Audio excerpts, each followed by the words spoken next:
welcome back to my channel. So for today's video is going to be a back to school makeup look, and you know I'm not a pro with makeup, so medyo beginner friendly lang tong video na to. But if you wanna know what products I use to create this look, then keep on watching. Okay guys, welcome to my bare face. Pasensya na rin kasi nasa taas natin yung aircon, so if you can hear the aircon sound, I'm really sorry kasi wala tayong better option. Mahirap mag-makeup dun sa usual place ko. Zoom in ko lang kayo or you can see better. So first off, whenever I post a selfie or Instagram stories, nagtatanong kayo kung anong concealer or foundation am I using on that specific day. The answer is, I don't really use foundation and concealer every day. I feel like sobrang daming beses ko nang nasabi yun. I only use foundation and concealer when I'm feeling like wearing them. But sometimes when I'm attending events, ito lang talaga yung ginagamit ko, guys. So, alam ko yung mga ibang influencers na-share na nila sa inyo to, guys. But I haven't seen any like video talagang using this, but for me it really works. So ayan siya, guys.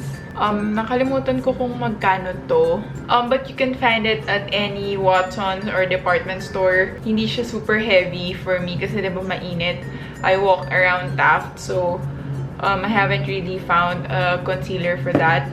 So ito lang talaga yung ginagamit ko. So kung nilalagay ko lang siya dun sa area kung saan kailangan ko ng brightening. So, that is cheeks, yung forehead, and yung part ko dito. Kasi guys, ang tendency nito, as in sobrang onti, sobrang promising nung campaign nila na talagang like sobrang onti lang ng kailangan mo to brighten up your face. Kasi I tried like using a lot that time kasi parang nagbe-breakdown yung face ko. Sabi ko, baka it will help na parang ma-brighten up yung dark spots.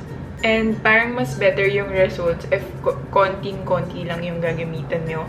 Kasi kapag madami, nag-white or namumuo siya sa face pag sobrang dami. What I like about this, it's really brighten my face na parang hindi ako puyat, wala akong masyadong iisip the night before. Or yeah, I don't know if you can see the difference, but from here sa mirror, nakikita ko yung difference niya na-even niya yung skin tone ko, which talagang sinabi naman dun sa product. Brows na tayo. So there are two products that I use for my brows pag tinatamad ako mag-brows. That is the Benefit Gimme Brow and the Sunny Space. Yung brow grooming gel nila. So I'll use this one today. Gusto ko lang kasi parang nagustuhan ko na yung fluffy lang na brows. So, brush ko lang siya dyan. I'm in the shade Ash Brown, by the way.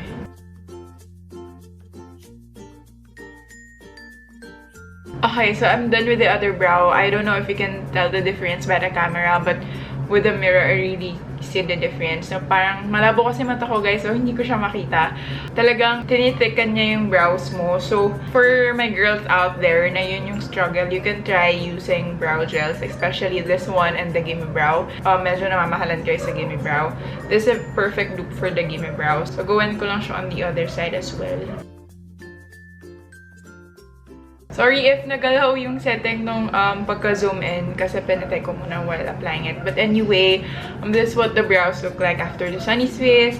And for the mascara, you know that I'm wearing eyelash extensions. If you're wondering saan ako nagpalagay, it's from New Lounge PH. So, if you wanna try their lashes out, sobrang ganda. And na-addict ako sa eyelash extensions nila. So yeah, I will just suggest mascaras for you guys. If you're an OG subscriber of mine, you know that I've been using the Face Shop for my lashes. This is the Fashion Volumizing Mascara and the Curling yung number 1. Kasi meron silang volumizing. Dati wala sila nito sa The Face Shop, pero now marami na sila nito. So you can check the Face Shop out. I think less than 200 pesos lang to, and it lasts all day. And also for Maybelline, the Lash Sensational. For me, it doesn't really work that much. I really, parang sobrang highly recommended ko pa rin to. But if you have thick lashes, you can go for this. But this is a bit too pricey, almost 400 I think. So yeah. Next, blush na tayo, guys. So I have two recommendations as well. What I use kasi talaga most of the time, this one is yung Take a Layer na 3CE, yung multi-pot nila. And the Scarlet Red kasi it lasts all day. Para siyang Sunny Space, if you know, like yung air blush nila. But I've tried Sunny Space. I just didn't buy it. Like, and yung mga tester, tinry ko sila dito. Parang sobrang light nila, and then sobrang liit lang pala. So parang I still recommend this, although it's in the pricey side. Pero for this video, you know na I've been loving the BLK Cosmetics na creamy chick paint in this shade peach. This one, I forgot kung magkano. Pero this one, I can remember magkano talaga. As in, this is the Blush Baby from Smink Beauty. You can find them at Beauty Manila. I think this is 150, yeah. But for now, I'm gonna use the BLK na lang. This is what it looks like, the BLK Creamy Cheek Paint. Well, let me just focus it. Yeah, we're down to the last step. I don't really wear highlight when I'm wearing the BLK kasi para na siyang may highlight, guys. And for me, the peach shade really works with my skin tone. For my lips, I will use the Black Rouge in the shade A11. So you can get this on Shopee rin, but this one panadala kasi sa akin to na style Korean. So sobrang tipid gamitin nito, guys, kasi like lalagay ko lang sa part ng lip ko, then kakalatin ko lang siya with my finger.